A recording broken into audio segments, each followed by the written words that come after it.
साक्षात कुबेर भगवान आए हैं गोकुल को समृद्ध करने। हैं? सब विस्तार से बताती हूँ, आप बैठो तो सही।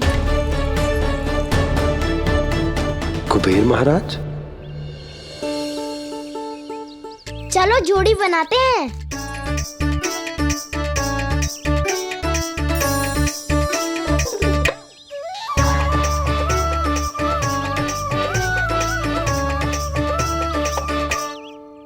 मुझे तो किसी ने ना चुनो, मैं क्या करूं? अरे सुबल, तुझे तो सबसे महत्वपूर्ण भूमिका निभानी है। जो भी उस चट्टान को छूकर तेरे पास सबसे पहले पहुंचेगा वो जीत जाएगा।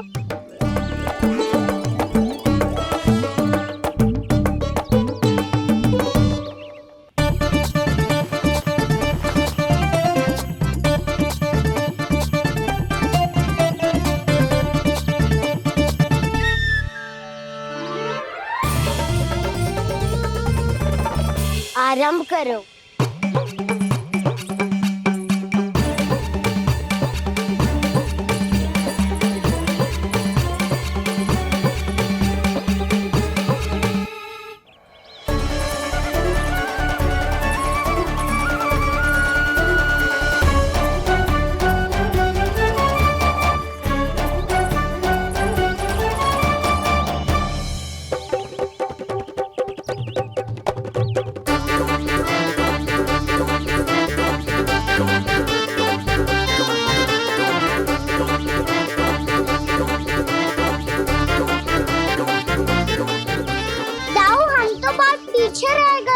चिंता मत करो कान्हा, दौड़ के आरंभ में ही सारी शक्ति लगाने से हारने की आशंका बढ़ जाती है। देखो वो दोनों थक रहे हैं, यही समय है अपनी गति बढ़ाने का।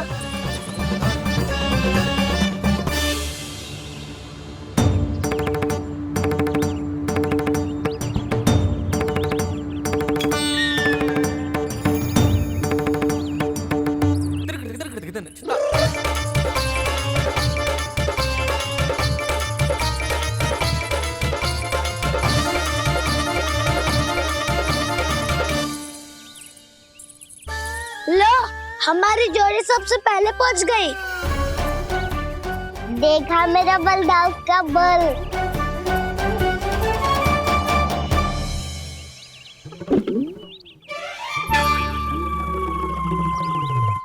ताऊ, वो देखो।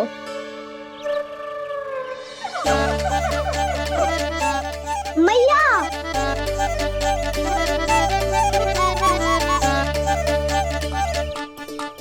अपने परिवार या अपने सखाओं के साथ या किसी ऐसे व्यक्ति के साथ जिसे उसकी आवश्यकता हो, बांट लेना चाहिए ताकि सबके पास पर्याप्त हो और किसी को भी कछु कमी ना हो, किसी को वस्त्र के बिना रहना ना पड़े, भोजन के बिना सोना ना पड़े।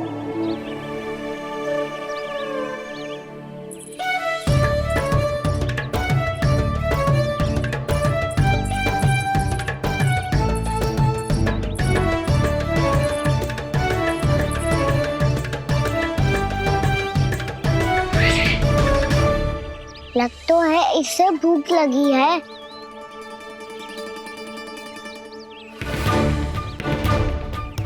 मेरी और क्या देख रहे हो? तुम्हारी पोटली में कुछ तो होगा, दे दो उसे। मेरे नैना मैया ने क्या की थी? जब हम किसी और को देते हैं ना, उससे अनेक गुना नारायण हमें वापिस कर देते हैं।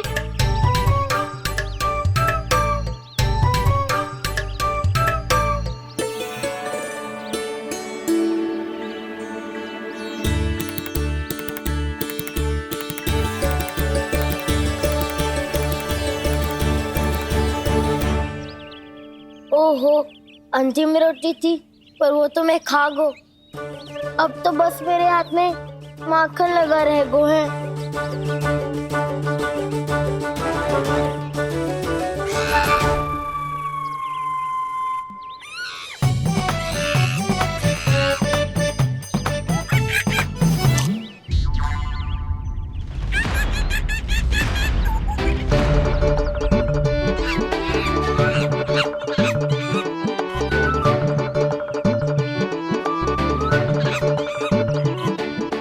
क्षमा करना सखा।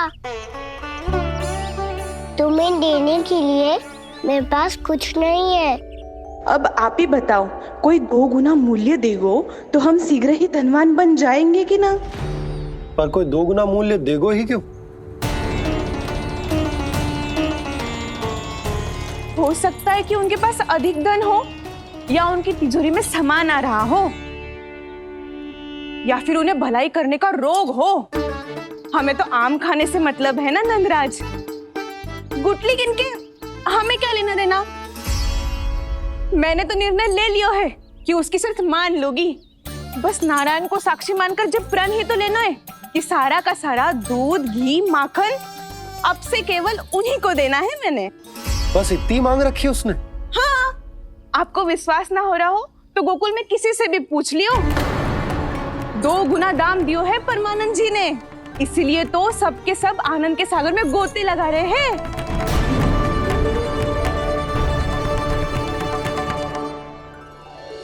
हे नारायण, सुनी है गांव वालों को 2 गुना लाभ हुआ है आज। पर मैं तो माखन बेच ही ना पाई, क्योंकि हाट जाने के लिए कोई साधन ही ना मिलो मुझे। ये नया माखन अभी अभी बनायो है मैंने। प्रतिदिन जो माखन निकालती हूँ सबसे पहले आपको चढ़ाती हूँ, ये सोचकर कि कभी तो आपकी कृपा होगी। पर जाने आपका आशीर्वाद कब मिलेगा मुझे, पर जाने कब आपका आशीर्वाद मिलेगा मुझे। यदि इस बार भी मेरा माखन बेकार हो गई हो ना, तो सच्ची कह रही हूँ, कल से भोग में आपको कुछ भी ना चढ़ाऊंगी मैं। कल से भोग में आपको कुछ भी ना चढ़ाऊंगी मैं। कान्हा, मुस्कुरा क्यों रहे हो? वानर महाराज की भूख कैसे मिटानी है पता है मुझे। कैसे? माखन से। पर माखन कहाँ मिलेगा? सावित्री मौसी के घर से। तो क्या तुम फिर से माखन चुराने की सोच रहे हो? डाउन मेरी बात प्रश्न ही नहीं उठता, इसकी अनुमति नहीं दूंगा मैं। गोकुल वासियों को ऐसा वचन देने की अनुमति ना दे सकता मैं।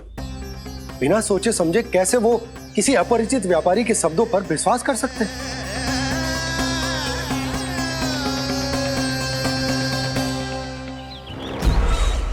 महाराज, गोकुल वासियों को अब धन के जाल जंजाल में फंसने से कोई नहीं रोक सकता। महाराज, मैं धन का ऐसा स्वाद चखा कर आया हूँ कि नंद चाहे जितना प्रयास करे, अब कोई भी गोकुल वासी उसके हित वचन सुनेगा भी नहीं। महाराज,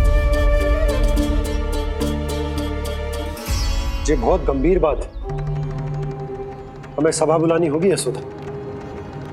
जशोदा जी, आप भी कुछ कहो ना नंदराज से। जे अधिक ही सोच रहे, इतनी चिंता करने की कोई आवश्यकता ना है। आवश्यकता तो है। वैसे तो जब कोई लोभ के जाल में फंस जाता है तो उसका बाहर निकलना असंभव है, किंतु फिर भी अपनी दृष्टि चौकन्नी रखना और कान गोकुल में होने वाली हर हलचल पर, क्योंकि मैं नहीं चाहता कि उस छलिया विष्णु अवतार का कोई भी छल मेरे मार्ग का रोड़ा बन पाए। अवश्य महाराज।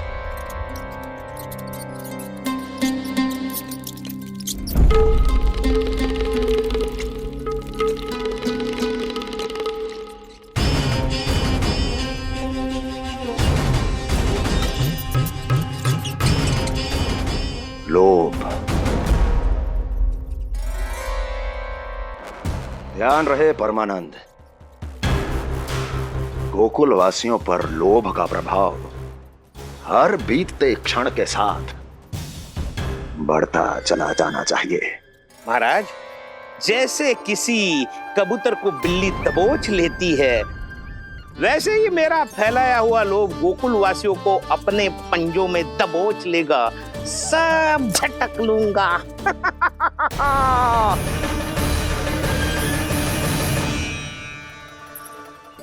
इससे पहले कि माखन पीला पड़ जाए, उसे आंच में तपाकर घी निकाल लेना चाहिए ना, तो पूरा का पूरा माखन बिगड़ जाता है।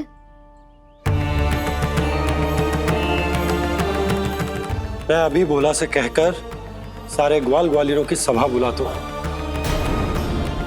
मुझे सबसे बहुत महत्वपूर्ण विषय पर बात करनी है।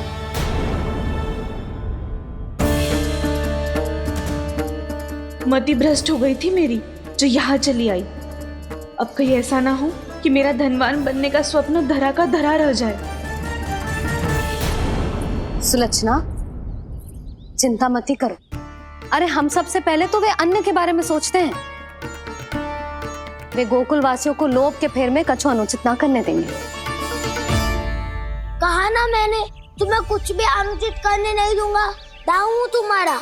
हाँ तो अनुचित बात करने देना दाऊ। पर मैं तो भलाई करना चाहता हूँ। भलाई? किसी की अनुमति या सहमति के बिना उसके यहाँ चोरी चुप के माखन खा लेना भलाई नहीं, चोरी कहलाती है। सखाओ, तुम ही बताओ, किसी भूखे प्राणी के लिए भोजन की व्यवस्था करना क्या होता है? भलाई। पड़े पड़े माखन सड़ने के स्थान पर किसी का पेट भरे, वो क्या होता है? भलाई। किसी की मन की इच्छा पूरी करना क्या होता है? भलाई। ठहरो ठहरो, चोरी करके किसकी मन की इच्छा पूरी करोगे तुम?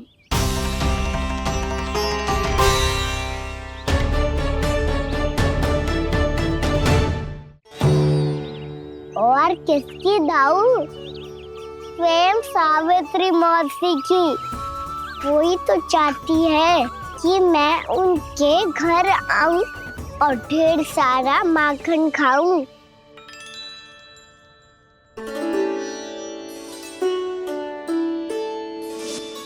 तो फिर अगला घर आपका।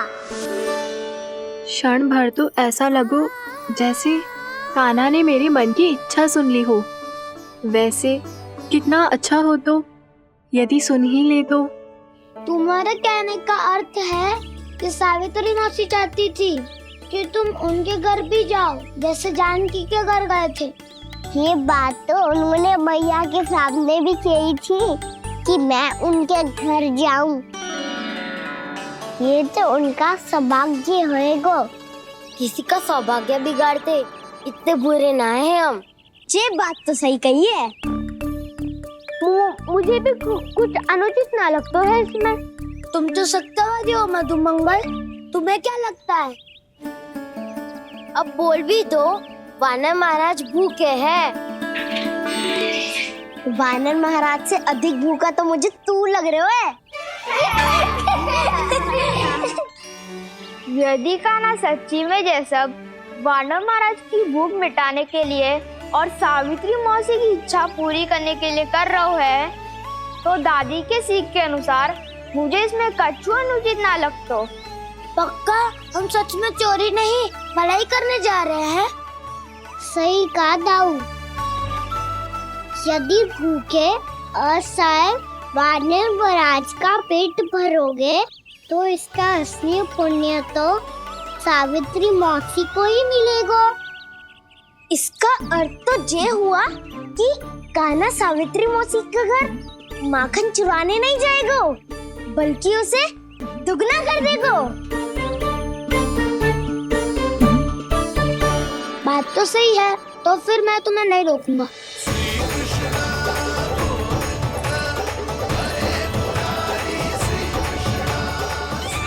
पर इस बार हम तुम्हें अकेले न जाने देंगे सखा। हाँ, हमें भी पुण्य अर्जित करना है और माखन भी।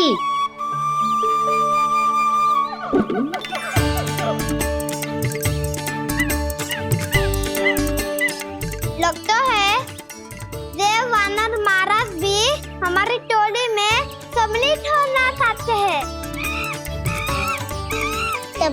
सबको ये कला सिखानी पड़ेगी। सही कहा सका, अच्छे काम का प्रचार प्रसार तो होना ही चाहिए ना। तो ठीक है, सिखा दूंगा। और हमारी टोली कहलाएगी शौर्य विद्या प्रसारण टोली। और कान्हा, तू बन जाइयो इसका अध्यक्ष और दाऊ बनेंगे उपाध्यक्ष। मुझे स्वीकार है। शौर्य विद्या प्रसारण टोली की जय! शौर्य विद्या प्रसारण टोली की जय! और सुनो, क्या करना है और कैसे।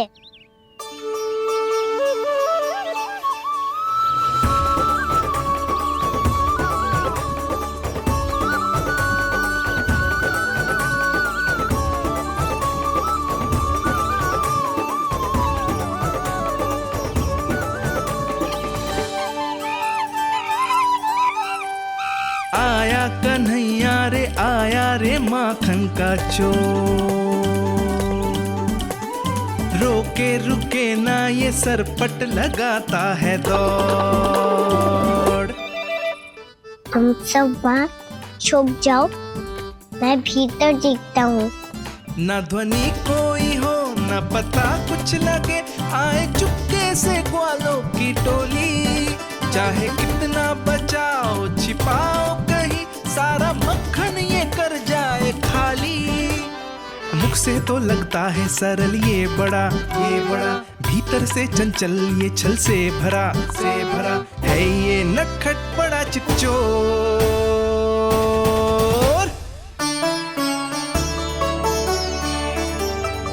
इतनी ऊपर टांग रही हो मौसी। कान्हा सच में आ गयो तो मैं तो धन्य हो जाऊंगी।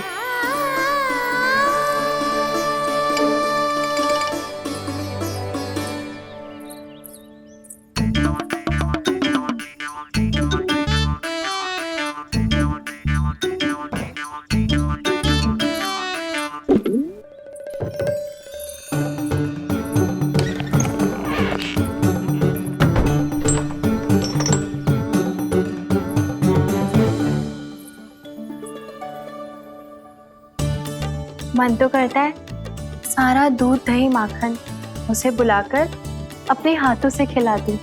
मुझे बुलाना भी चाहती हो और अनजाने में मेरे लिए कठिनाई भी बढ़ा रही हो। पर मेरे यहाँ क्यों आएगा कान्हा? इससे अच्छा तो यही होगा कि कल माखन बेचने के लिए कहीं से सकट का प्रबंध कर लूं।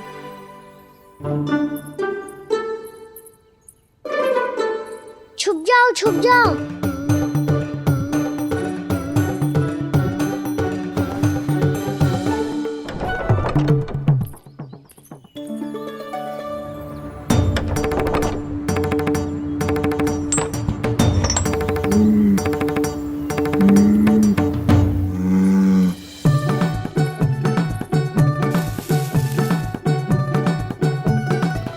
वैसे भी वो ठहरा राजकुमार, एक साधारण गोपी के यहाँ का माखन काहे खाएगो। तू भी बावली हो गई है सावित्री। कान्हा आना भी चाहे तो इतनी दूर आएगा कैसे?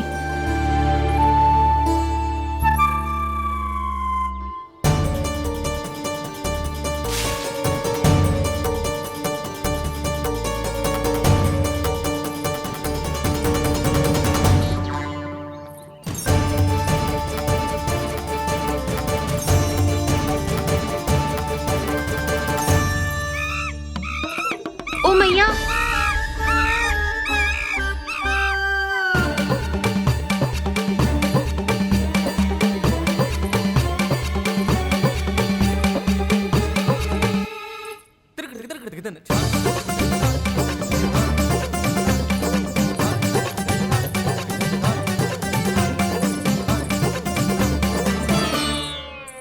सब खड़े हो जाओ।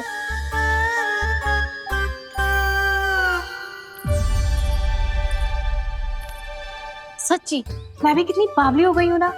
जब नंदवन की ओर जा ही रही हूँ तो कान्हा के लिए थोड़ा सा माखन ले जाती हूँ।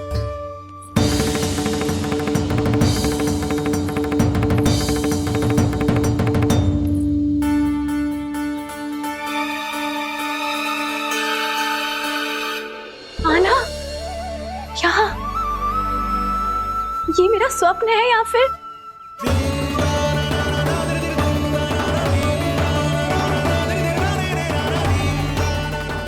ये सारे बालक यहाँ क्या कर रहे हैं कान्हा के साथ? क्या जानकी सत्य कह रही थी? कान्हा यहाँ पर माखन चुराने आया है।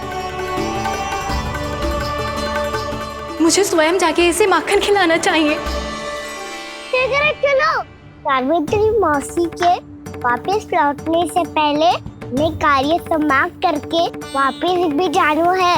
कोई पकड़ी मत जाना।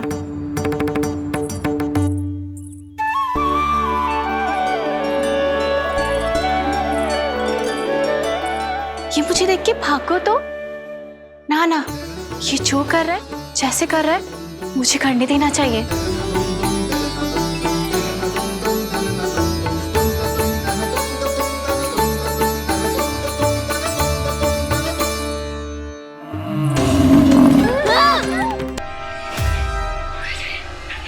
हे नारायण मैया, तुम सब डर क्यों गए? कोई भी तो नहीं है यहाँ। पर वो तो है, सावित्री मासी का रक्षक बलदार।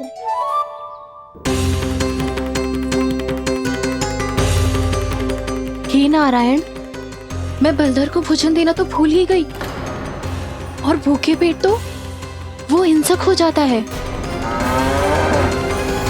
कान्हा, तूने सुना है ना कैसे सींग घुमा के और लाते उठा उठा के मारता है?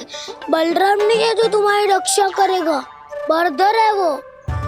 बहुत कथाएं सुनी है इसके क्रोधित स्वभाव की, पर अपनी आंखों से ना देख लो। चल खाना, लौट चल।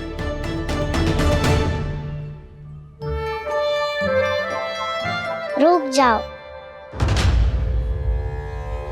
चिंता की आवश्यकता ना है। हम पे क्रोध ना करेगो ये।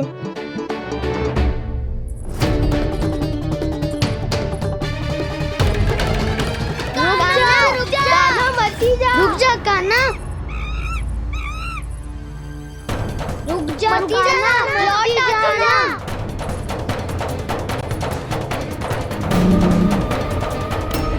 देखो कैसे स्वागत करो है।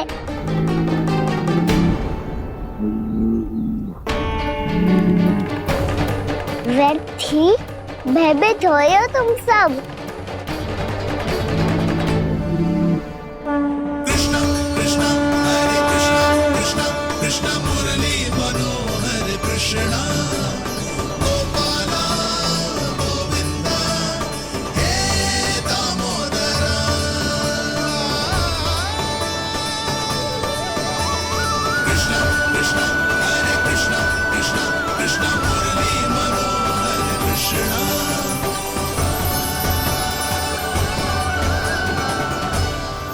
बाल कृष्ण ने छुआ तो एक साधारण बैल को है माँ, पर उनके स्पर्श का अनुभव मुझे हुआ है।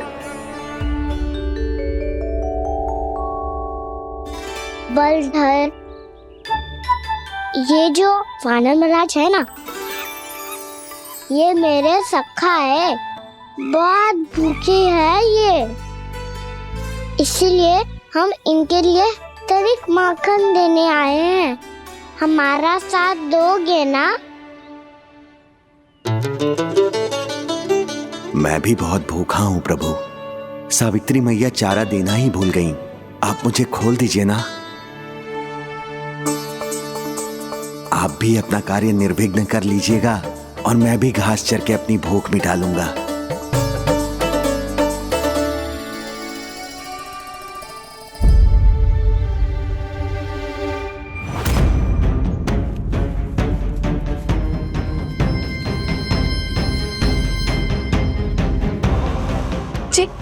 क्या कर रहे हो जी? कान्हा पावला हो गया हो क्या? मती कोल कान्हा, जे सीधा हमारी ओर आएगो और अपनी सींगों से उड़ा के चला जाएगो।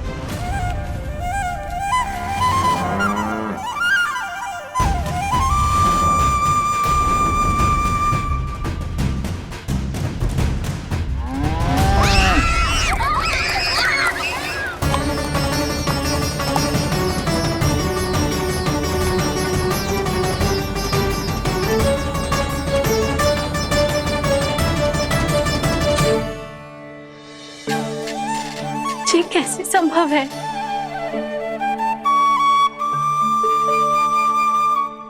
अब खड़े खड़े देखते ही रहोगे? भीतर चलना है कि ना? तूने तो बलधर को भी अपनी टोली में मिला लियो का ना? मैया कहती है मैं बात विशेष हूँ, तो अब विशेषता दिखानी तो पड़ेगी। चौर्य विद्या प्रसारण टोली का अध्यक्ष हूँ मैं। चौर्य विद्या प्रसारण टोली? चौर्य विद्या प्रसारण अर्थात चोरी की विद्या का विस्तार करना। प्रभु, ये बाल कृष्ण कैसी सीख दे रहे अपने सखाओं को? द्वार तो बंद है, भीतर प्रवेश करने का कोई उपाय तो खोजना पड़ेगा। सच्ची में मति भ्रष्ट हो गई है मेरी। अब अंदर कैसे जाएगा कान्हा? कहीं वापस ना चला जाए। मिल गो उपाय कान्हा।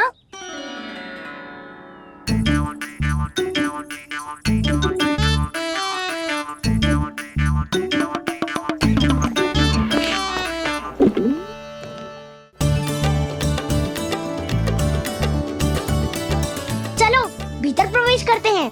रुको, सीधे प्रवेश ना करते, पहले जांच पड़ताल करते हैं कि भीतर कोई है कि ना। पर सावित्री मौसी को तो हमने बाहर जाते देखा था, और कौन हो सकता है भीतर? ऐसे बार बलदर था, वैसे भीतर कोई और हो सकता है नारायण? फिर तू ही जा, मैं ना जाऊंगा भीतर। माखन चुराना भी सरल ना है, सिर तक रहना पड़ता है।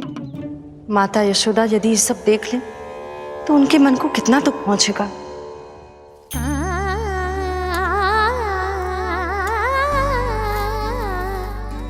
ऐसे जो ठीक ना है लल्ला।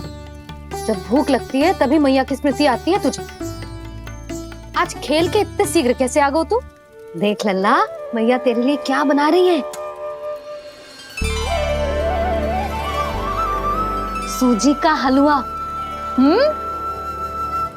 अभी भी समय है लल्ला, कछु और खाना हो तो बता दे। कान्हा तो बाहर गए खेलने, यशोदा किससे बातें कर रही? अब ऐसे मूर्ति बन के क्या खड़ा है? कछु बोलेगा भी? नंदराज जी,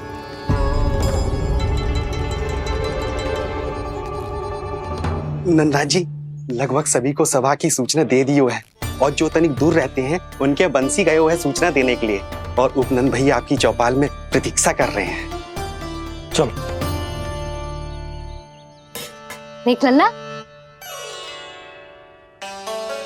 अभी क्षण भर पहले तो पीछे ही खड़ा था, कहाँ चला गया? देख लल्ला जी, लुक्का छिपी खेलने का समय ना है। चल मिलके नारायण को प्रसाद चढ़ाते हैं। कान्हा, कहाँ चला गया?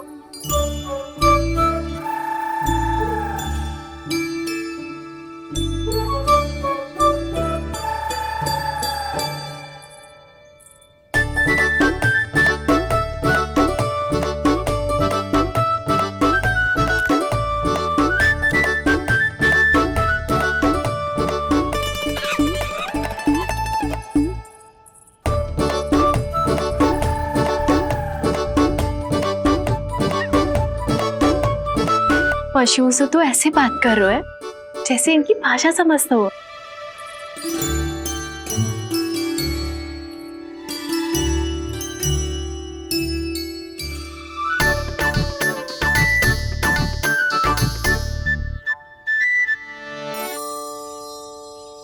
लग तो है यही रखा है सारा का सारा माखन।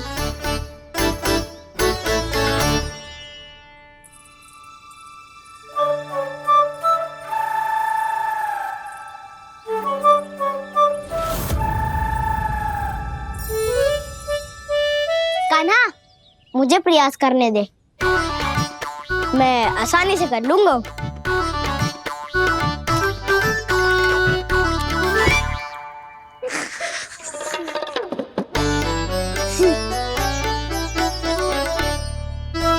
सावित्री के घर की कुंडी इतनी आसानी से नहीं खुलेगी लल्ला।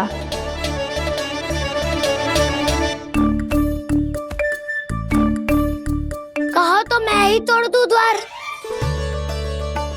ना ना, चिंता मत कर काना, पीछे मुड़ के देख, सारा का सारा माखन ऊपर ही तो लटक रहो है। कोई लाभ ना हो तो दाऊ, माखन तो वो रो।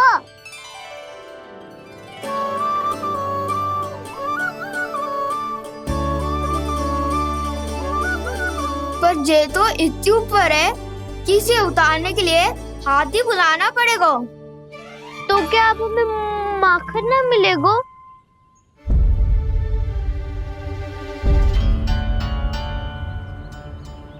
मुझे क्या पता था कान्हा कि तू सच्ची में आने वालो है। ना तो मैं इतनी ऊपर लटकाती ही ना, ऊपर से चौकी भी रसोई घर में बंद है। ये तो स्वयं चाहती है कि कृष्ण इनका माखन चुरा ले। अविश्वसनीय है ये। यही तो लीला है देवी, लीलाधर श्री बाल कृष्ण की लीला, श्री बाल कृष्ण की लीला। कोई उपाय ना है कान्हा? इतनी पर्वत जितनी ऊंचाई पर तो चढ़ ना सकते हम। चढ़ सकते हैं सखा, यदि हम भी पर्वत बन जाए तो कुछ भी कर सकते हैं। इतनी चतुराई कहाँ से लायो है जे?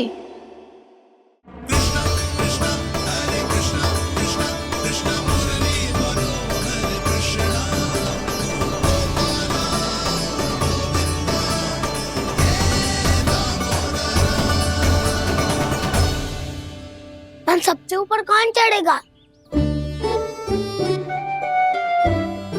नाना मैं ना करूँगा, ये संभव ही ना है, मुझसे ना हो पाएगा। मैं चढ़ूंगा सबसे ऊपर।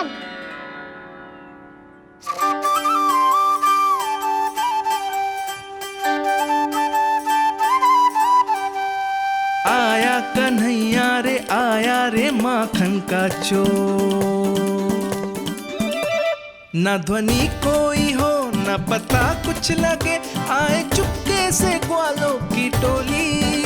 चाहे कितना बचाओ छिपाओ कहीं, सारा मक्खन ये कर जाए खाली। मुख से तो लगता है सरल ये बड़ा भीतर से चंचल ये छल से भरा है ये नटखट बड़ा चिकचोर।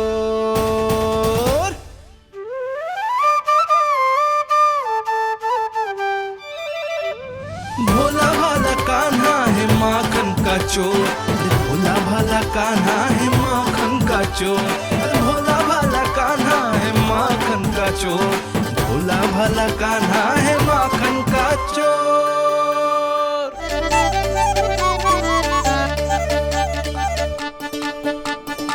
कान्हा की योजना सफल हुई, माखन मिल गयो। तैयार हो सब? तो लो फिर। अब खाएगो जे मेरा माखन।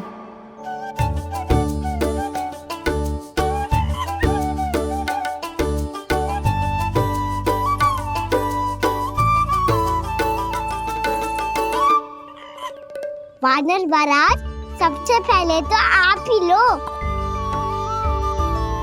हैं? जिसकी जीभ अधिक लपलपाए वही सबसे पहले माखन खाए।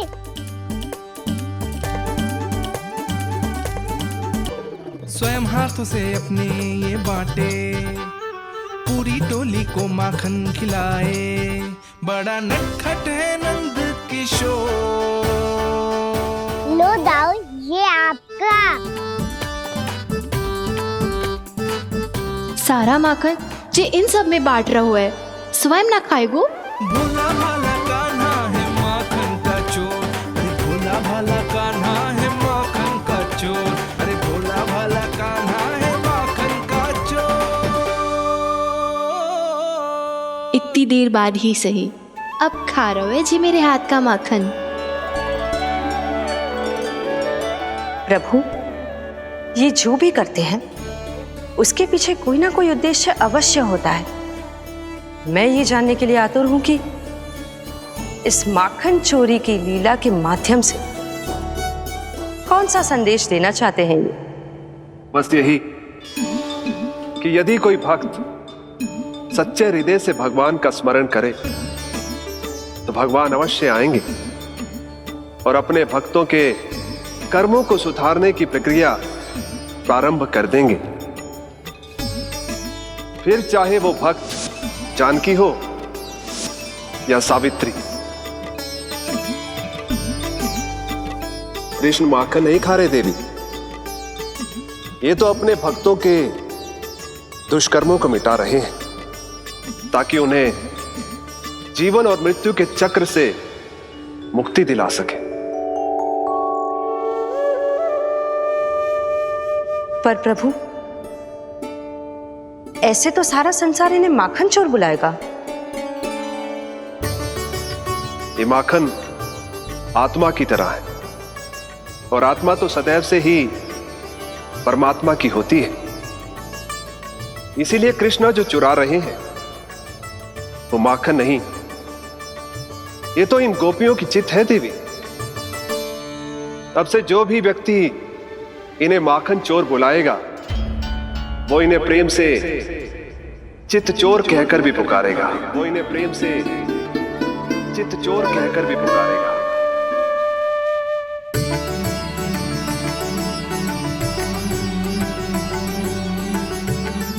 सही कहा आपने प्रभु, चितचोर तो है ये। इन्होंने केवल गोपियों का नहीं, अपनी मैया का भी चित चुराया है। कान्हा, देख लल्ला, अब सामने आ जा। लल्ला,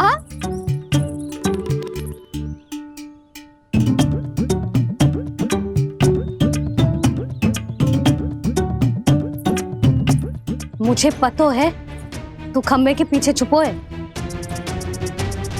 बाहर निकल।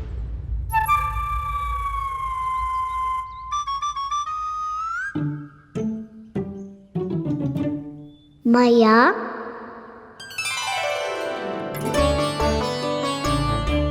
रुक लल्ला,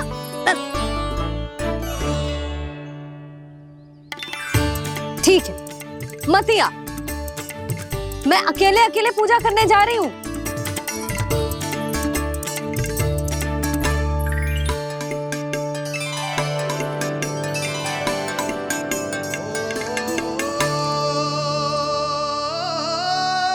बस ऐसे ही पहले अपनी मैया को सताया कर और फिर अपनी जे निर्दोष सी मुस्कान से मेरा मन मोह लिया कर।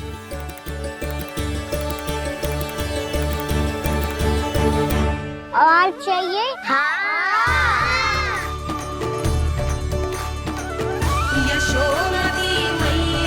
ये तो फिर से माखन बांट रहा है। इसका इतना साहस। यदि यही सब करना तो मुझसे आज्ञा क्यों नहीं ली?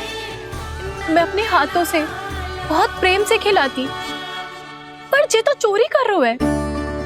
इसकी आज्ञा ना दे सकती मैं। मेरा माखन व्यर्थ में सब में बांटने चलू है।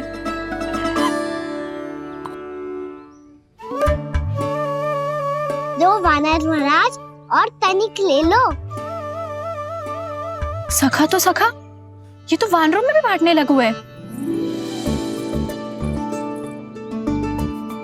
और चाहिए? नाना, नन्ना है, भैया ने क्या कही थी? लोभ बहुत भयानक राक्षस है। पर कान्हा, अभी तो गले तक ही गया है माखन। पूरी मटके चट कर गए और माखन अभी तक गले तक ही पहुंचा है। हाँ, तभी मेरी भी ना मिट्टी है। वसंता, इसे तुम ले लो।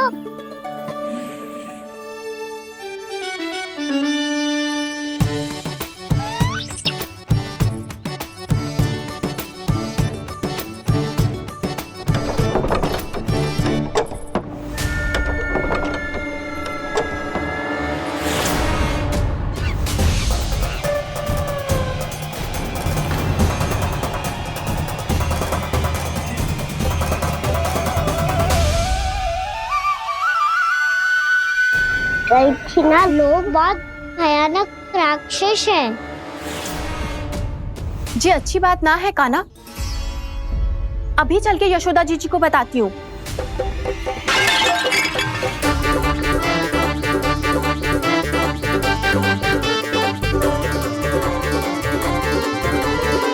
पर आप ही नहीं तो कही थी कि आप किसी को कछु ना बताती, बल्कि प्रसन्नता से खिलखिल जाती। जानकी के स्थान पर यदि कान्हा ने मेरे हाथ का माखन खाया हो तो मैं किसी को कुछ ना बताती, बल्कि प्रसन्नता से खिलखिल जाती। मैं तो मन में सोच रही थी, मुझसे बोल दिया था क्या? सच्ची बात तो ये है मौसी, ये मानव महाराज पूछे थे, इसीलिए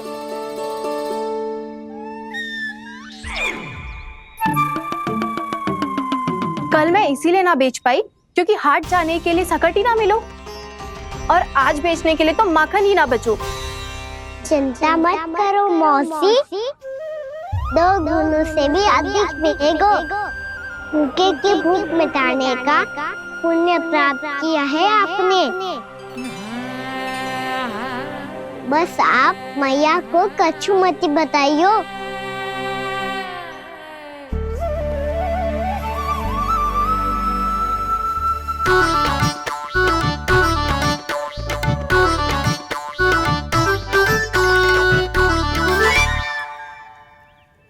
वैसे भी भूखे की सहायता करके मैं अच्छा कार्य ही तो कर रहा था, है ना? कान्हा, मौसी अब सब गए, मैं भी जाऊं? किसकी भलाई कर दे कब किस बहाने, कान्हा की लीला तो कान्हा ही जाने। भाग्य,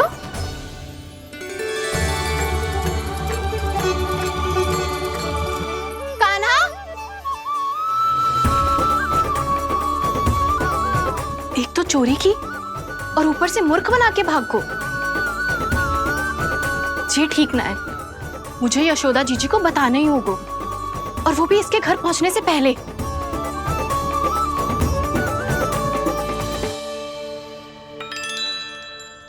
अरे पल्लू मत खींच, तनिक रुक जा, दे रही हूँ, पूजा तो करने दे।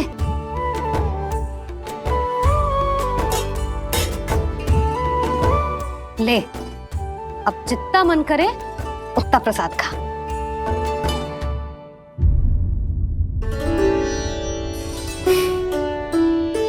या तो मैं सच्ची बावली हो गई हूँ कि मुझे हर समय कान्हा दिखता रहता है, या फिर मेरा लल्ला कुछ अधिक ही विशेष है कि मेरे साथ ना होके भी सदैव अपनी मैया के साथ ही रहता है।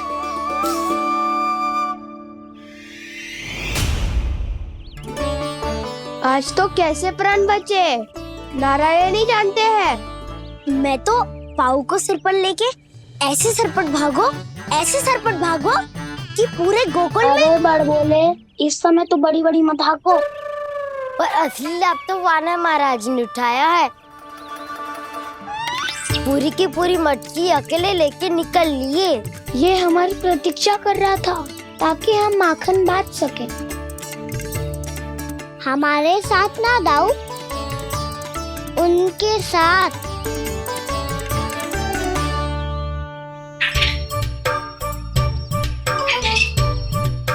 मैं समझ गो कान्हा, एक ना सभी जानवरों की भूख मिट जाए, इसलिए गया था तू सावित्री मौसी के यहाँ माखन चुराने।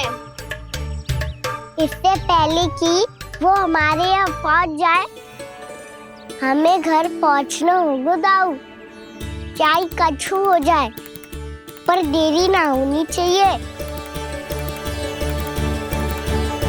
इससे पहले कि बहुत समय बीत जाए, हमें ये समझना होगा कि लोभ आदमी की बुद्धि को भ्रष्ट कर दे, तो हमारे सोचने समझने की क्षमता को नष्ट कर दे। तो बहुत समय पहले की बात, एक साधु था, वो सुनसान घने जंगल में रहकर साधना करता था। ब्रह्म ज्ञान को प्राप्त करने ही वाला था कि अचानक से एक दिन उसे एक सुनहरी बिल्ली दिखाई थी।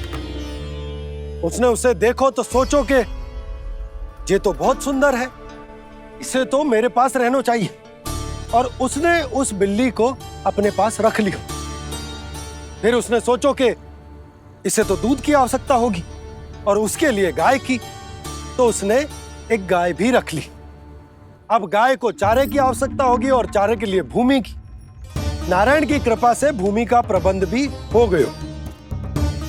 अब भूमि को जोतनो है, चारा उगानो है, चारा काटनो है और उसे गाय को खिलानो है। गाय को खिला के उसे दूध निकालनो है और दूध निकाल के बिल्ली को पिलानो है। कार्य बढ़ गो। अब उसे लगो कि सहायता के लिए 2 जोड़ी हाथ और होने चाहिए, तो उसने विवाह भी कर लियो। कुछ समय बीतो और संतान हो गई और उसे एक बड़े घर की आवश्यकता अनुभव हुई। इसी प्रकार धीरे धीरे लोभ ने उसे अपनी छाया में ले लिया और वो नारायण की साधना कर ब्रह्म ज्ञान को पाने के अपने परम लक्ष्य को भूल गो। फिर अनेक वर्ष बीतने के पश्चात उसकी अपने गुरु से भेंट हुई। पहले तो उन्होंने उसे पहचाना नहीं और पहचानो तो उनने कही कि एक बार, बस एक बार अपने कर्तव्य से भटका था तू, और देख कैसे देखते ही देखते लोभ के जंजाल में गहरे ही गहरे धंसता चला गया। सोचो, कहीं उस व्यापारी को धन के लोभ में अपना वचन देकर आप सब भी जे ही भूल तो ना करने जा रहे। परिवार, घर द्वार, भोजन, सुख शांति जीने के लिए आवश्यक जिस सब कुछ तो है आपके पास। इसीलिए मुझे चिंता हो रही कि जिस प्रकार उस साधु ने ब्रह्म ज्ञान प्राप्ति का अवसर गवा दिया था, आप सब भी इस लोभ में आकर अपना सुख चैन ना गवा दो।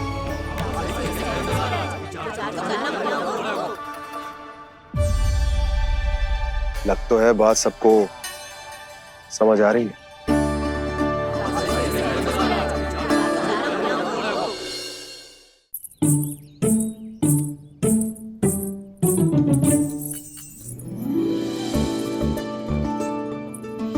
भाभी आसानी से ना मिलने देंगी कान्हा से, पर उसे देखे बिना रहा भी तो ना जा रहा मुझसे। कहाँ है वो? मुझ पे बहुत क्रोध है उन्हें। इतनी शीघ्र शांत ना होगा, उन्हें मनाना तो पड़ेगा ताकि मैं नंद भवन में फिर से बिना किसी रोक टोक के आ जा सकूं। पर क्या बोलूं, कैसे मनाऊं उन्हें?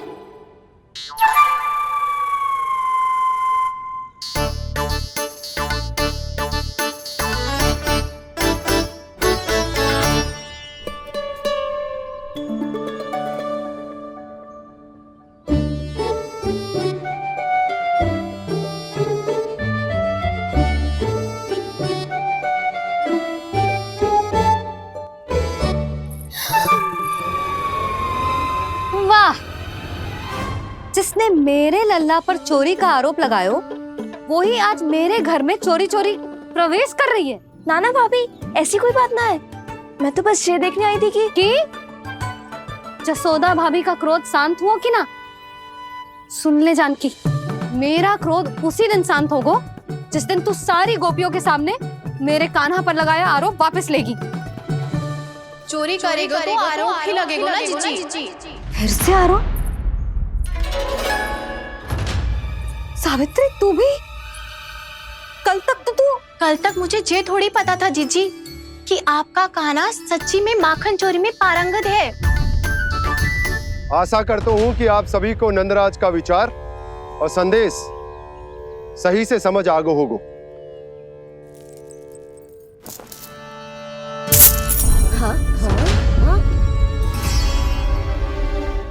सिक्कों की खनक बता रही है कि पोटली कितनी भारी है। एक ही दिन में कितनी धन पा गई जे।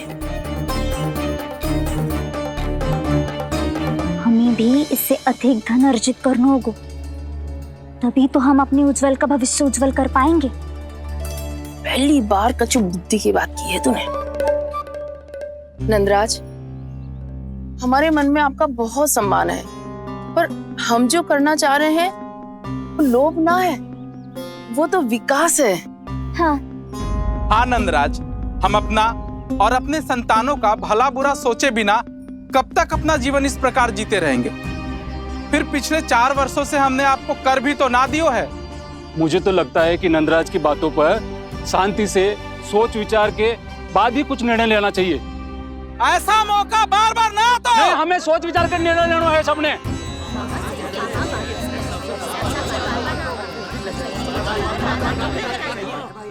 चोरी में पारंगत? हाँ जीजी, उसने टोली बनाई है और उसका नाम भी रखा है चौर्य विद्या प्रसारण टोली, और आपका कान्हा उसका अध्यक्ष है। अच्छा, तो कान्हा पूरी टोली लेकर आया था चोरी करने तेरे घर? और नहीं तो क्या। पर एक बात बताऊं जीजी, मेरे बलदर को देखकर किसी का साहस ना हुआ भीतर जाने का, पर आपका कान्हा इतना साहसी है कि बिना भयभीत हुए इतने भयंकर बैल के निकट चले गए। सच्ची? और तेरे रक्षक बैल ने कुछ ना किया उसे? है ना अचरज की बात। क्रोध के स्थान पर वो तो उसके सामने ऐसे झुको जैसे कि प्रणाम कर रहा है। और जीजी, आपका कान्हा साहसी ही ना, बहुत चतुर भी है। मैंने मटकियां बहुत ऊपर लटकाई थी, पर बताओ कि बिना चौकी के मटकी को नीचे उतारने का उपाय किसने ढूंढा? किसने? आपके चतुर कान्हा ने। उसने अपने सखाओं को पर्वत बनायो और एक पक्के सेनापति की तरह बिना भयभीत हुए उनके ऊपर चढ़ गयो और मटकियां उतारने लगो, और एक ही ना, तीनों की तीनों मटकियां उतार ली। तीनों? हाँ जीजी, और वो इतना दयालु है कि पहले एक मटकी का माखन सब में बांट दियो, और फिर बची हुई 2 मटकियों में से एक मटकी अपने सखाओं को दे दी, और फिर दूसरी मटकी एक भूखे वानर को दे दी। और फिर जब मैं उसके सामने जाके प्रश्न करने लगी तो उसने मुझे अपने तर्कों के जाल में उलझाया और बड़ी आसानी से सिद्ध कर दिया कि वो तो परोपकार कर रहा था।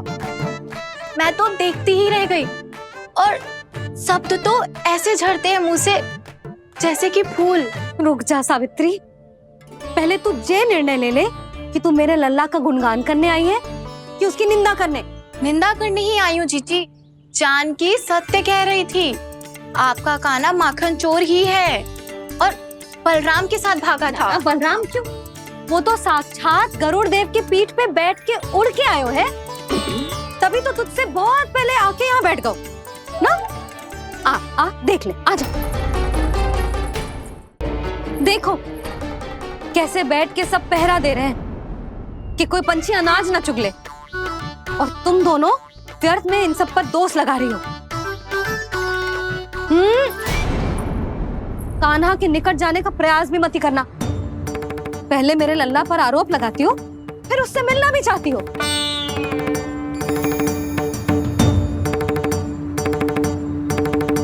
पर जीजी, चोरी? अरे उसे तो चोरी का अर्थ भी ना पता होगा। तुम दोनों को नारायण का भय भी ना है क्या? हाँ, मेरे लल्ला पर आरोप लगाने से पहले तुम दोनों को लज्जा ना आई? हे नारायण, अब आप ही बताओ मैं क्या करूं। लग तो है किसी की घोर दृष्टि लगी है कि बार बार मेरे लल्ला पर आरोप लगते हैं। किसी की क्या, तुम दोनों की दृष्टि लगी है। या तो तुम दोनों मनगढ़ंत कथाओं को सत्य बताना छोड़ दो, या फिर कृपा करके मेरे घर आना बंद कर दो।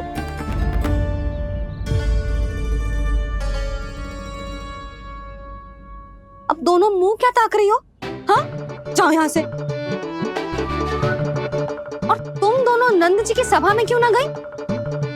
हाँ,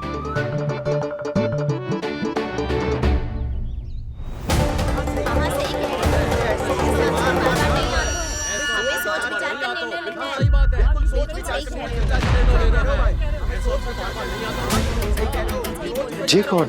पहले तो कभी ना देखो इसे।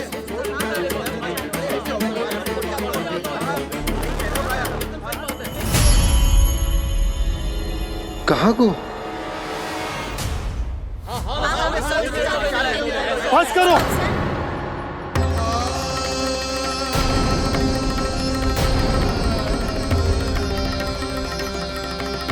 मेरी आंखों के सामने मैं गोकुल में इस तरह फूट पड़ते ना देख सकता। राजा हूं मैं, परंतु आज तक मैंने कोई भी निर्णय आप सब पर ना थोपो और ना ही आज थोपूंगा। मुझे पता है आप सबके पास कल सूर्यास्त तक को समय, इसीलिए मेरी विनती है कि आप घर जाकर रात्रि को इस बात पर पुनः विचार अवश्य कीजिएगा। सोचिएगा कि कोई भी व्यापारी अविश्वसनीय रूप से सस्ता क्रय विक्रय क्यों करेगा जब तक कि उसका कोई छुपा हुआ लाभ ना हो। हमें सोचना होगा कि कहीं हम उसके बिछाए जाल में फंस तो ना रहे।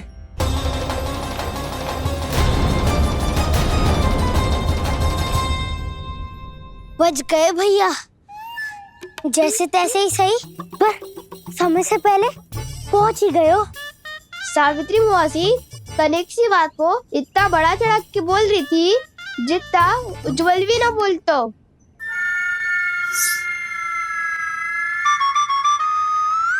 वैसे आनंद तो बहुत आयो, सच्ची। हाँ, बेहतर लगा तो माखन भी तो मिल रहा और परोपकार भी होगा। बता काना, और किसके घर जाना है अब? आज ही तो हमें शिक्षा मिली है, इतनी शीघ्र भूल गए तुम सब। लोग के चक्कर में पड़ोगे तो फंसोगे। लोग के चक्कर में पड़ोगे तो फंसोगे।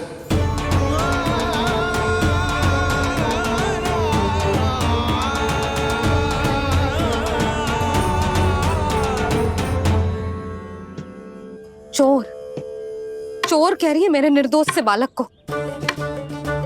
अब तो इन दोनों ने अति ही कर दी है।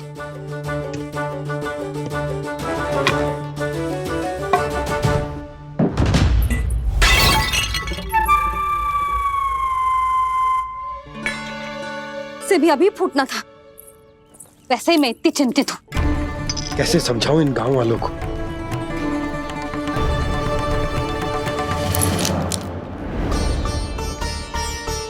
कोई समझने को तैयार ही ना है। लगता है सबकी बुद्धि भ्रष्ट हो गई है। सही कह रही हो यशोदा तुम। मुझे तो लगता है कि सोचना समझना ही छोड़ दिया सबने। अनेकों तर्क देके समझा दियो, सिद्ध कर दियो, पर इनकी मोटी बुद्धि में कछु आतो ही ना है। यशोदा तुम तो तर्क की कह रही हो, मैंने तो उदाहरण देकर समझाने को प्रयास किया, पर अपनी बुद्धि के आगे कछु ना समझ में आ रहा इन गांव वालों को। क्या सारे के सारे गांव वाले मेरे लल्ला पर आरोप लगा रहे हैं? जी क्या कह रही हो तुम? मैं तो गांव वालों की बात कर रहा हूं जो नारायण के नाम पर वचन देकर उस अपरिचित व्यापारी को अपने दूध दही घी माखन सब देने को तैयार है।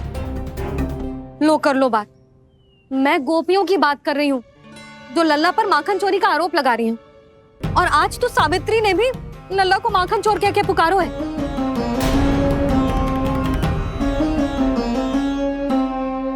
सावधान यशोदा, कहीं बड़ा होकर माखन चोर ना बन जाइए।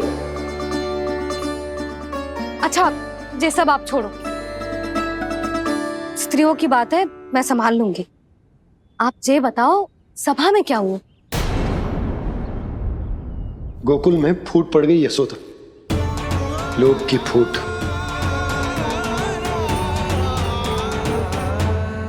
अरे रुको रुको रुको, व्यापारी जी रुकिए रुकिए। नंदराज ने प्रयास तो बहुत किया था व्यापारी जी, पर कुछ व्यक्तियों को छोड़ करके किसी के कान पे जूं तक नहीं रेंगी। इसका अर्थ फूट पड़ चुकी है लोभ की वजह से। बहुत ही शुभ समाचार लाए हो गुप्तचर। अब शीघ्र ही दिखेगा लोभ का चमत्कार।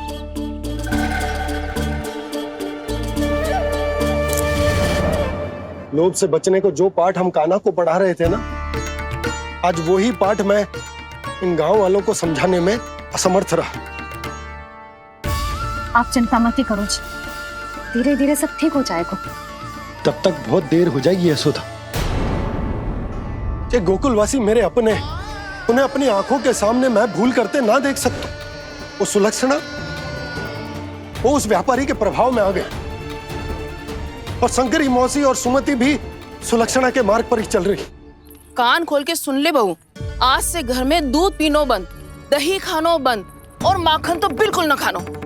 पर मैया, पर किंतु परंतु कुछ न सुननो मुझे। सुलक्षणा की जैसे धनवान बननो है कि ना?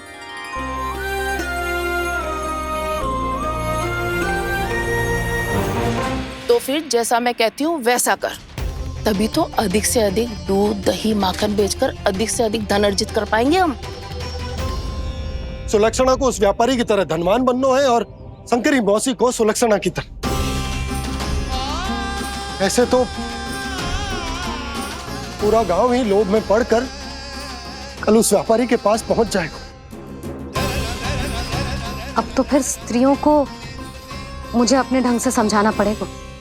अब गोकुल वासियों को चाहे कोई भी कितना भी समझा ले, बुझा ले, ज्ञान बांटे, उन्हें केवल एक ही भाषा समझ में आएगी, लोभ की भाषा। लगता है आपके पास बहुत उत्तम योजना है व्यापारी जी। सब झटक लूंगा।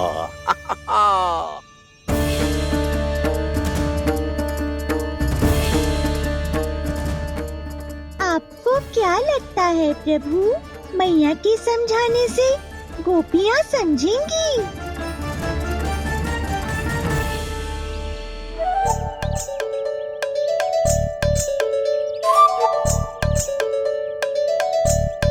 कान्हा, और कितनी प्रतीक्षा करवाएगो? अब बता भी दे, माखन चुराने किसके घर जाना है? इतना आसान ना है निर्णय करना, समय लगता है, सोच विचार करना पड़ता है। पर ये निर्णय किया कैसे जाए पता है मुझे। लगता है वे निर्णय करना पड़ेगा कि बचना कैसे है।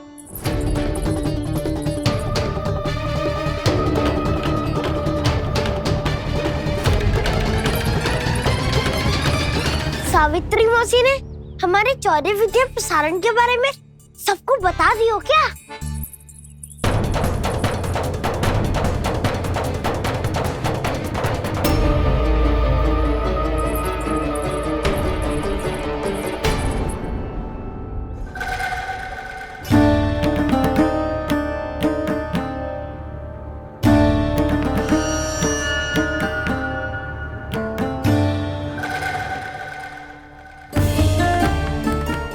शीघ्र आओ, छोटी माँ बुला रही है।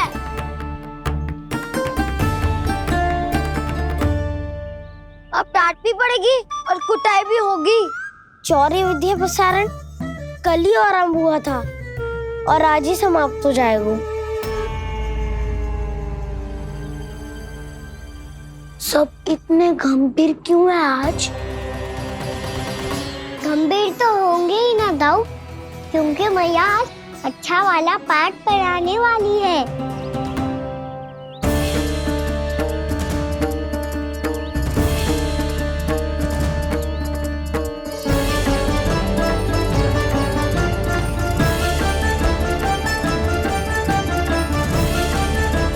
आ गए तुम दोनों? चलो आओ बैठ जाओ। जशोदा जी बता तो दो, सवेरे सवेरे क्यों बुलाया है हम सबको? रुको, इतनी शीघ्रता क्या है? पहले इन बालकों को कुछ खिलाने तो दो। अभी खेलने निकलेंगे ना, पूरी दोपहरी दिखाई ना देंगे।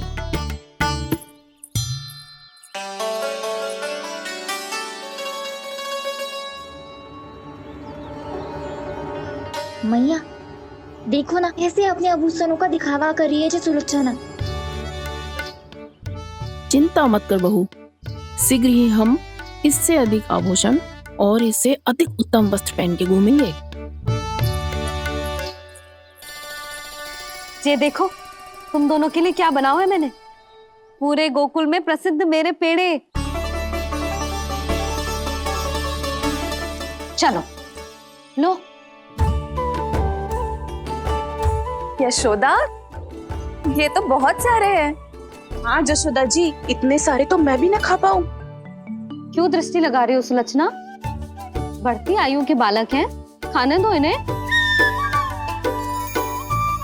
तुम सब कछु मत सुनना, जी भर के खाओ। ले कान्हा।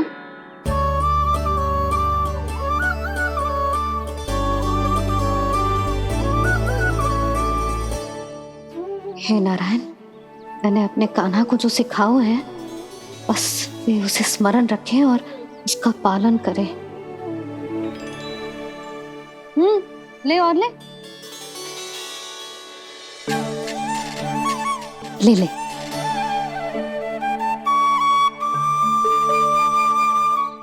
आज तो एक के बाद एक पेड़ मिल रहे हैं, वो भी बिना रोक टोक के। मैया 2 के बाद तीसरी मिठाई बड़ी कठिनाई से खाने देती है, पर आज सादा लाड पेड़ों के माध्यम से जिता रही है। कछु तो रहस्य है। प्रभु, क्या आप भी वही सोच रहे हैं जो मैं सोच रही हूँ? कोई परीक्षा तो नहीं ले रही है ये? किस सोच में पड़ गए तुम दोनों?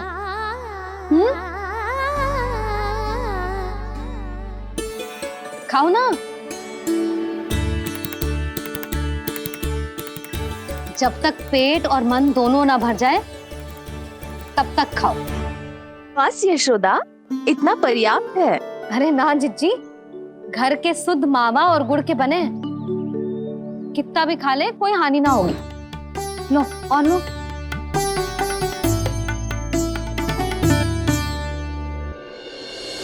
प्रभु, परीक्षा ही है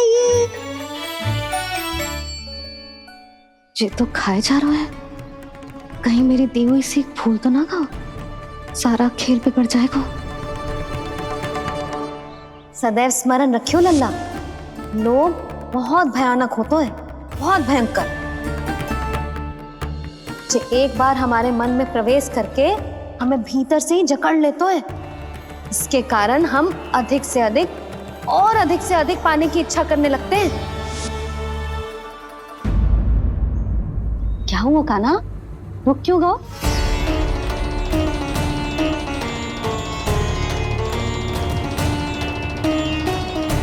आपने तो सिखाया था मैया, जितनी आवश्यकता हो उतना ही लेना चाहिए, लोभ कभी ना करना चाहिए। बहुत बुरा राक्षस है लोभ।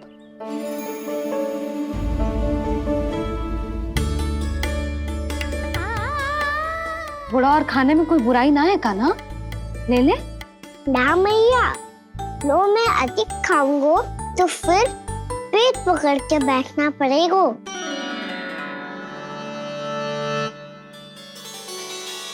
हाँ, मेरा भी पेट भर गया।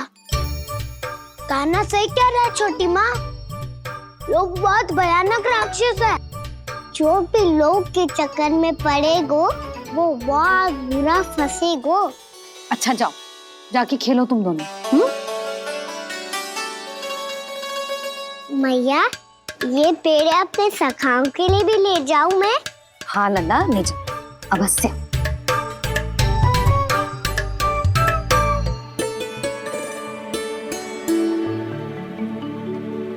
देखो, जो बात इन नन्हे से बालकों को भी समझ में आ रही है, वो तुम सबकी समझ क्यों ना आ रही?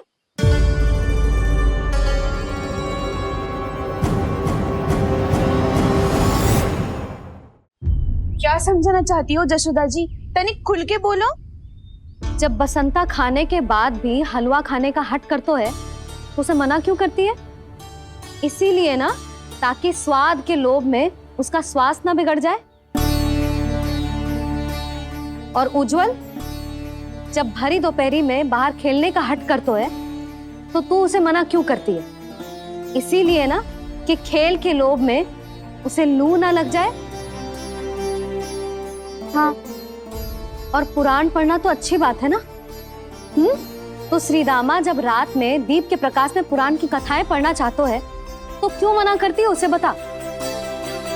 ताकि कथाओं के लोभ में उसकी दृष्टि खराब ना हो जाए जीजी। तो इसका अर्थ तो यही है ना कि लोभ चाहे पेड़ों का हो, चाहे पुराण की कथाओं का हो, या फिर अधिक धन अर्जित करने का हो। लोभ सदैव हानिकारक ही होता है। जे बात तुम ही सब ना समझोगी तो अपने बालकों को कैसे समझाओगी? बोलो। हम सबकी मैया यहाँ क्यों आई है? डांट पड़ी क्या? चौरी विद्या प्रसारण टोली के बारे में सबको पता चल गो क्या? चिंता के चने चबाना छोड़ो और ये पेड़े खाओ। भीतर और भी गंभीर समस्या पे चर्चा चल रही है। कैसी समस्या? लोग की भयानक राक्षस की समस्या। व्यापारी जी, नंद जी ने कल सभा बुलाई थी और आज रानी यशोदा जी ने सारी स्त्रियों को अपने घर पे बुलाया है। तो आपको नहीं लगता कि हमें कुछ करना चाहिए? करना तो चाहिए गुप्तचर। सबसे पहले हमें हाट जाकर गोकुल वासियों की प्रतीक्षा करनी चाहिए। सूर्यास्त से पहले वो सारे मूर्ख वहां आने वाले हैं, मेरे सामने नारायण के नाम का प्रण लेने।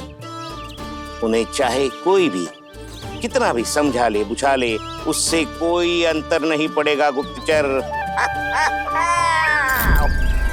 हमारा वास्तविक धन क्या है? दूध, घी, दही, माखन, यही ना? हाँ, तो श्री नारायण की कृपा से तो हमारे पास इसकी कोई कमी ही ना है। तो हम सब तो पहले से ही धनवान हुए ना। तो फिर जे गोधन अपने परिवार और संतान में बांटने के बाद जो भी बचतो है वो तो हाट पे बिखी जातो है ना।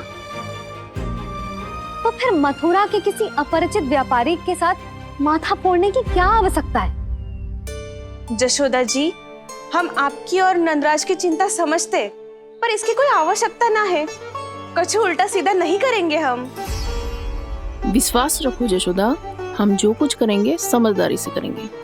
लोभ में आके कोई निर्णय नहीं लेंगे हम लोग, है ना? हाँ। अच्छा, अब चलती हूँ। बुलावे की सूचना पाके सब कार्य ऐसे ही छोड़कर आ गई थी।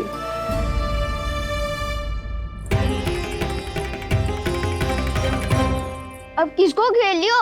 लोभ के भयानक राक्षस ने। ये तो तभी पता चलेगा जब वो सब बाहर आएंगी। तब तो सबको बहुत ध्यान से देखना पड़ेगा।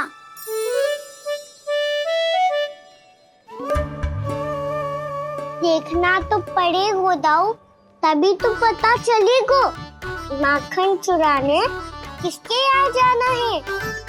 नाना,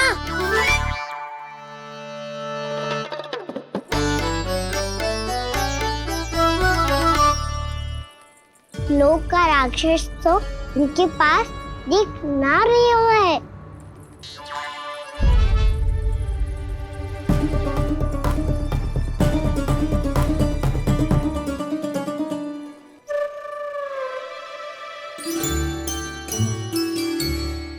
नारायण का बहुत बहुत धन्यवाद।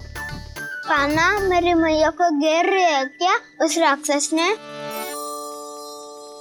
यशोदा भाभी और नंद भैया कितने चिंतित थे ना।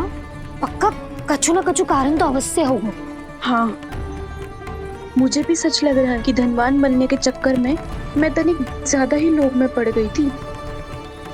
नहीं, बस गए।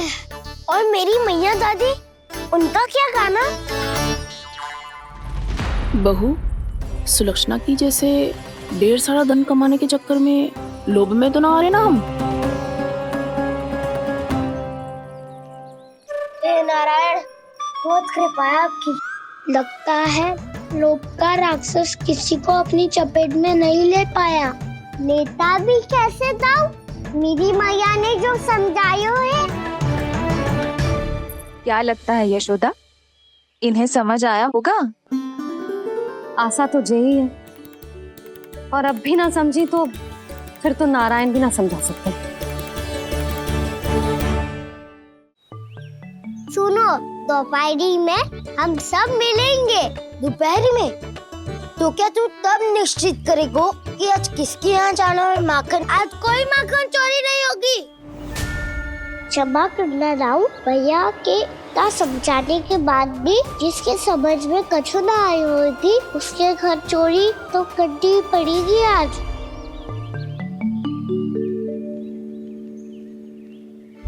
व्यापारी जी, सारी स्त्रियां एक साथ यहीं आ रही हैं।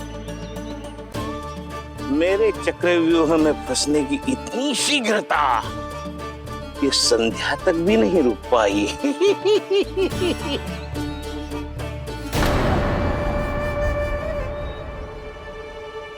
पर ये आपके तरफ ध्यान क्यों नहीं दे रही हैं? लगता है गोकुल की रानी ने इनको पाठ पढ़ा ही दिया। अब आपको ही कुछ करना होगा व्यापारी जी। करूंगा, अपनी चाल सबसे अंत में चलूंगा, किंतु अभी उनके लिए एक घोषणा ही पर्याप्त होगी। तुमने सबको सूचित तो कर दिया है ना कि सबको अग्रिम धनराशि मिलेगी, वो भी दूध, दही, माखन, घी बेचने के बाद नहीं, वो पहले ही मिला करेगी। वो भी केवल एक दिन की नहीं, पूरे सप्ताह की। मैं बिल्कुल सही कह रही थी। जशोदा जी और नंदराज व्यर्थ ही चिंता कर रहे थे। यदि इन व्यापारी जी के मन में कोई मैल होता तुझे अग्रिम धनराशि थोड़ी ना देते। बात तो तुम सही कह रही हो सुलक्षणा।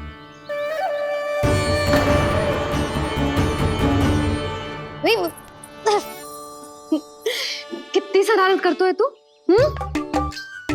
काजल लगाने दे मुझे। भैया पहले मुकुट लगाओ ना।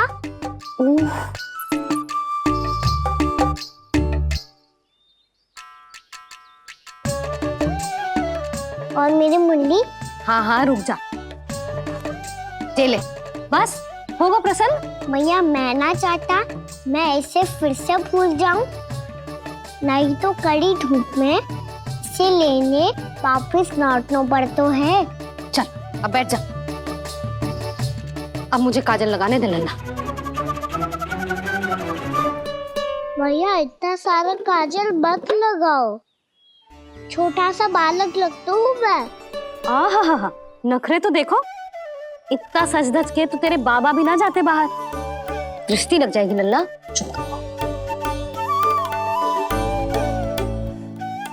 उनको तो आ सकता ही ना है भैया, वो तो गोकुल के राजा है। वैसे भी मुझे भी कम मत समझो, मैं भी राजा हूँ अपनी टोली का। कौन सी टोली? अपनी। ये क्या कर रहे हैं प्रभु? बता, कौन सी टोली? बालकों की टोली मैया, मारी खीर वाली टोली का।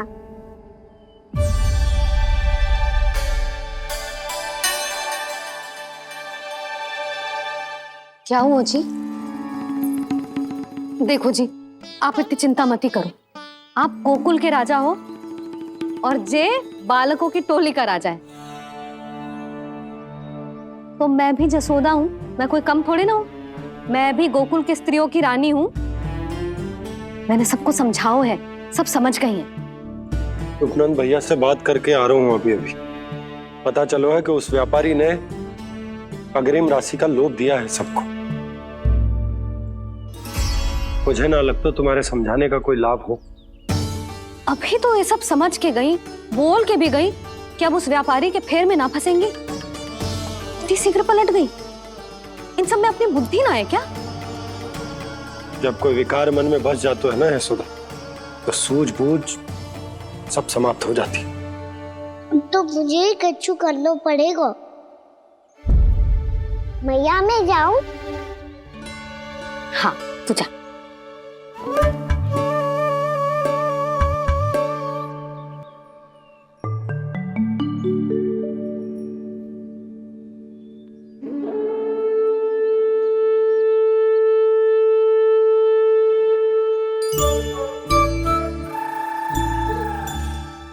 बहुत बड़ी समस्या हो गई है सखाओ।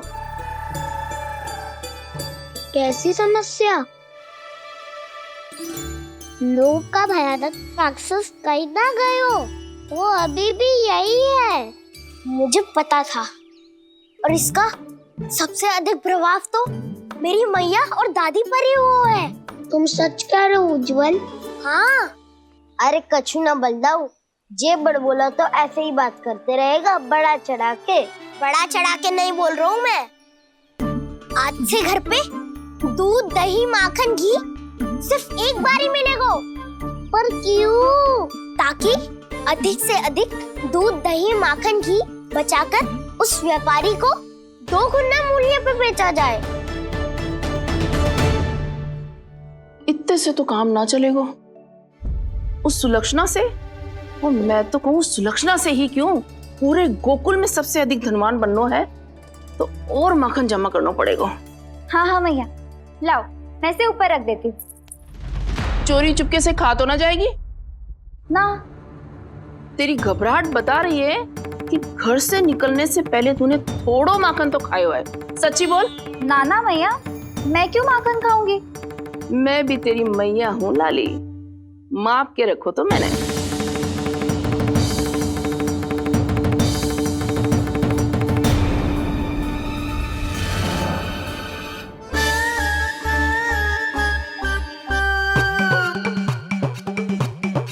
हाय रे, तूने तो सच्ची में माखन खायो है। तनिक भी लज्जा ना आई तुझे?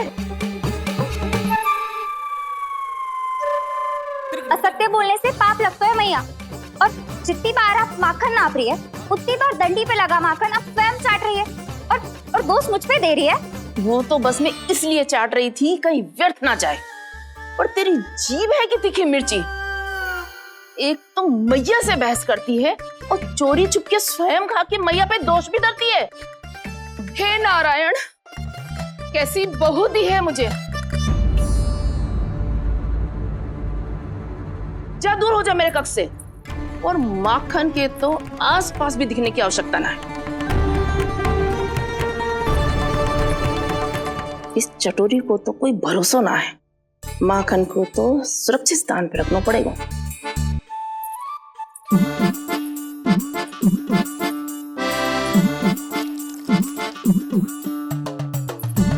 यदि बहू ने अब मटकी उतारने को प्रयास किया तो अचानक पानी गिर जाएगा और घबरा के वो चिल्लाएगी और मुझे पता पड़ जाएगा। मैया,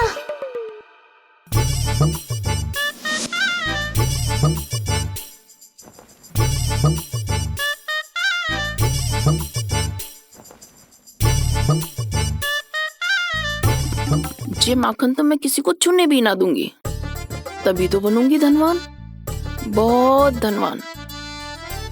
मैया माखन बेचने कहीं अकेली ना निकल जाए।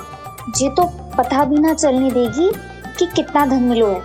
इन्हें अकेली धनवान ना बनने दूंगी मैं भी बनूंगी धनवान, बहुत धनवान। पहले तो जब चाहे तब भरपूर माखन खा सकता था, पर अब दोनों तो ऐसे संभाल के रखती हैं कि जैसे माखन की मटकी ना स्वप्न का कलश हो। मेरे यहाँ भी ऐसा ही हो रहा है।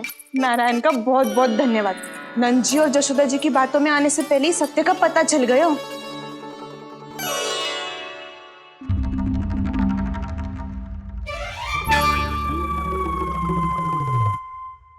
ये इतना सारा माखन। दृष्टि मत लगा, पेट पे पट्टी बांध के रात रात भर भूखा रह के बड़ी कठिनाई से माखन इकट्ठा किया है जे। तो क्या आपने निर्णय ले लियो है कि आप उस व्यापारी को वचन दे दोगी? अरे जब द्वार पे साक्षात लक्ष्मी जी हो तो द्वार बंद ना करते बावली। तू अभी छोटी है, मैं तो कहती हूँ तू भी अपने भविष्य के बारे में अभी से सोचना आरंभ कर दे। कटौती तो मेरे घर पे भी आरंभ हो गई है काना। वो मैया ने कहा है या दूध चाहिए या दही चाहिए या माखन चाहिए, जो भी चाहिए एक ही बार मिलेगा।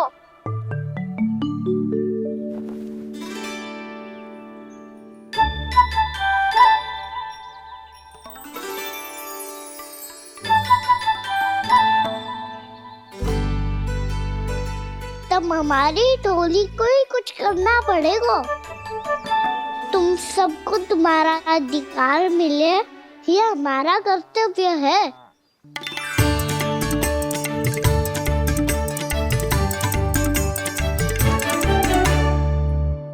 अब हम कछु ना कर सकते यशोदा। यदि अब मैंने उन्हें रोको तो उन्हें लगेगा कि मैं उनसे उनकी उन्नति का अधिकार छीन लूं। दूध दही माखन पे सबसे पहला अधिकार बछड़ों का होता है। फिर घर के बालों को का, और ये अधिकार हमें दिलाना चाहिए, है ना दाऊ? मैं सब समझता हूँ कान्हा, तुम मुझसे इसलिए पूछ रहे हो ताकि तुम माखन चोरी की योजना बना सको, पर मैं तुम्हारा समर्थन नहीं करूँगा। पर दाऊ, ना ना, पिछली बार तुमने ही कहा था ना कि हम ये चोरी केवल वानर महाराज की सहायता के लिए कर रहे हैं।